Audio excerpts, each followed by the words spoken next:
Magandang hapon po sa ating lahat. Narito na ang update sa lagay ng panahon ngayong oras at sa binabantayan nating si Bagyong Carina na ngayon ay nagdudulot na ng matitinding pag-ulan sa malaking bahagi ng ating bansa. Sa kasalukuyan ay mas tumindi pa ang lakas ni Bagyong Carina at isa na itong typhoon category. Huli itong namataan malapit sa bahagi ng Tuguegarao City na may layong 220 kilometers. Taglay ng bagyo ang lakas na aabot sa 150 kilometers per hour at may pagbugso ng hangin na aabot sa 200 kilometers per hour habang ito ay kumikilos pahilagang kanluran ng mabagal.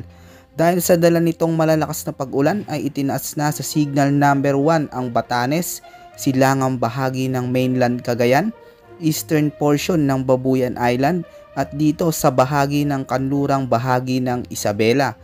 Inaasahan naman ito si Bagyong Carina ay kikilos sa direksyong pahilaga, ilagang kanluran mula ngayon hanggang sa mga susunod na 24 oras. Samantala nakataas na sa orange heavy rainfall warning ang mga lalawigan ng Pampanga, Bulacan, Metro Manila at Rizal. Ang mga nasabing lugar ay maaaring makaranas ng mga biglaang pagbaha at lalo na sa mga lugar na bahain at posible din itong magdulot ng pagguho ng lupa. Kaya doble ingat po mga kababayan sa banta o panganib na dala ni Bagyong Carina dahil pinapalakas pa ng bagyo ang epekto ng habagat sa bansa. Asahan naman ang katamtaman hanggang sa malakas na pag-ulan ang nakakaapekto sa bahagi ng Nueva Ecija, Quezon, Tarlac, Batangas at Laguna.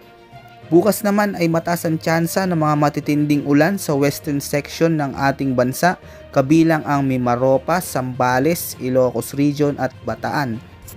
Batay sa ating pananaliksik ay mananatiling malayo si Bagyong Carina sa kalupaan ng ating bansa at posible itong lumabas ng Philippine Area of Responsibility sa araw ng Biyernes pagsapit ng gabi.